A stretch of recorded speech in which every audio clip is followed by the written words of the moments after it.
Hola, ¿cómo están? Yo soy el licenciado Raúl Pérez, psicólogo clínico, terapeuta floral, y me dedico al abordaje holístico de la enfermedad desde los recursos de la medicina natural. Y quería hablarles en esta oportunidad de una de las fórmulas combinadas que se presenta en el sistema de las esencias florales australianas, que es la esencia de los viajes, de Travel Essence. The Travel Essence es una fórmula compuesta excepcionalmente de muchas flores. Normalmente las fórmulas florales no tienen más de 6 o 7 flores en su fórmula, pero la fórmula de los viajes tiene 14 esencias. ¿Por qué? Porque apunta a trabajar todas las dificultades y las situaciones que se presentan cuando las personas viajan en avión, que son muchas las situaciones a las que el organismo humano se debe adaptar. Mucha gente cree que el hecho de viajar a una distancia considerable solo trae aparejado lo que conocemos como el síndrome del jet lag o el síndrome del viajero, que es el desfasaje horario. Eso es solamente una de las cosas que se presentan. Vamos a describir brevemente qué otras cosas nuestro organismo debe soportar cada vez que hacemos un viaje.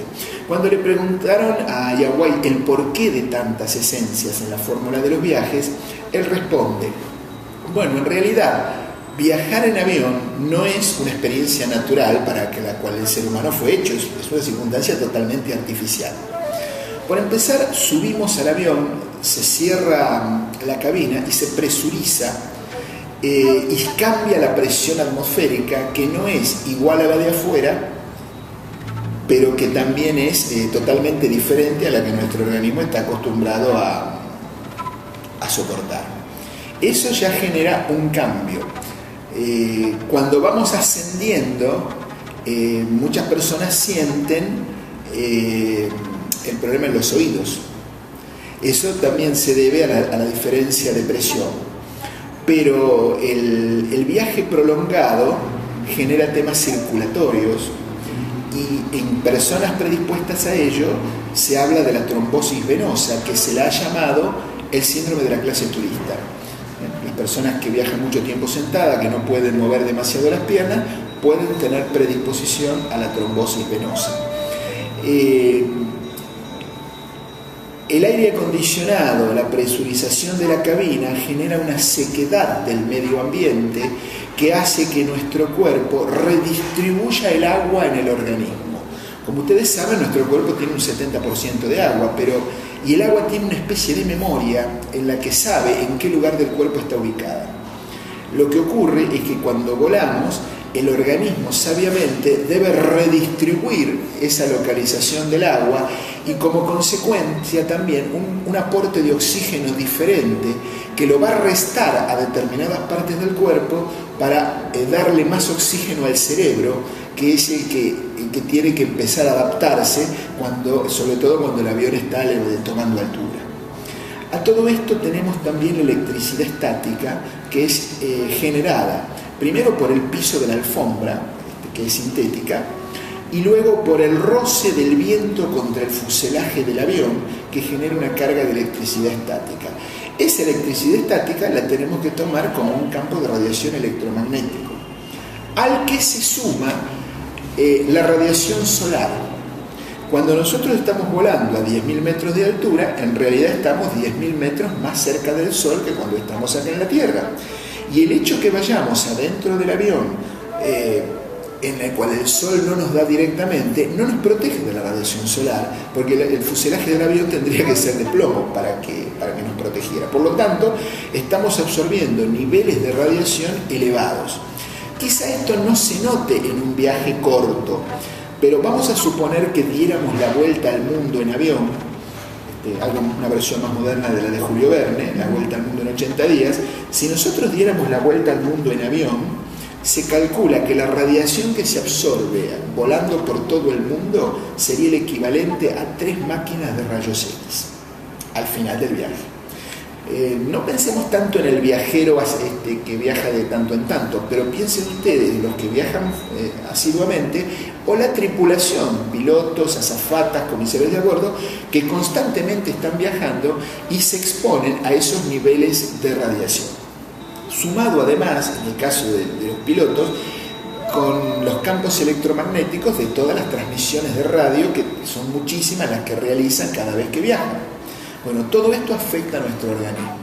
Las azafatas se les presenta el problema que les desaparece muchas veces el ciclo menstrual cuando van volando. Eso obedece a varios trastornos hormonales que genera en los viajes cotidianos, y a menudo, a veces, algunas azafatas, después que dejan de volar, varios meses más tiene la desaparición del ciclo menstrual hasta que se regulariza.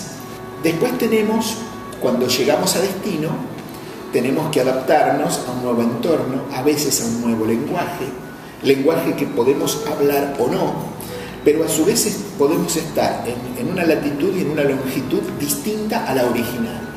Nuestro cerebro tiene centros cerebrales, como si fueran un GPS, que nos indica que ahora estamos en el hemisferio sur y en la latitud oeste, en la latitud sur, longitud oeste. Pero si yo voy del sur al norte, cambio de latitud, pero si viajo de este a oeste, cambio de longitud. Y a veces hago los dos cambios juntos. Entonces, esos centros cerebrales se nos desconfiguran. Ese es el motivo por el cual sentimos a veces como perdidos hasta que nos volvemos a habituar. Y a todo esto, la noción del día y de la noche y el desfasaje horario, que es lo que llamamos el jet lag, eso tiene relación con otra glándula, que es la glándula pineal, que es la que está influida por la luz solar y la que nos da los ritmos circadianos de día y de noche. Esta glándula, que es la que libera la melatonina, se también descompensa y se calcula, porque la NASA ha estudiado muy bien todo lo que pasa con los cambios horarios, justamente para estudiar las variables a las que se ven sometidos los astronautas. La NASA considera que cuando uno se va a un lugar alejado, con varias horas de diferencia del uso horario, se tarda un día cada 2 horas de diferencia para que nuestro cerebro se ajuste al nuevo ciclo horario. Quiere decir que si nosotros nos vamos desde acá, desde Buenos Aires a Australia, que hay 14 horas de diferencia, nuestra adaptación al horario australiano nos va a llevar alrededor de una semana. Finalmente, nuestro organismo se adapta, pero bueno, todo este tipo de situaciones, el cansancio, el agotamiento, a veces el embotamiento mental, y sin contar la ansiedad que a veces genera el viaje, todo esto está cubierto, incluso los trastornos circulatorios, en la fórmula de los viajes, que es absolutamente recomendable cuando alguien debe hacer un viaje, sobre todo a larga distancia. Yo incluso la uso también en viajes a corta distancia por otro motivo, porque como tiene varias flores para la mente, la concentración y la lucidez mental, y generalmente cuando yo viajo lo hago para dar cursos y conferencias en el extranjero, me viene bien además para estar lúcido y para afrontar las tareas que habitualmente debo realizar. Por lo tanto, es el único frasquito que llevo cada vez que viajo, la esencia de los viajes, que es absolutamente recomendable. Para más información sobre la esencia de los viajes, o si prefieren que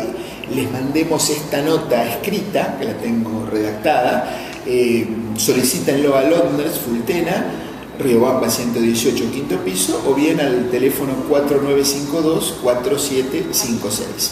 Y si alguien necesita consultarme por alguna cuestión particular, mi teléfono es el 4865-8840. Se los repito, 4865-8840.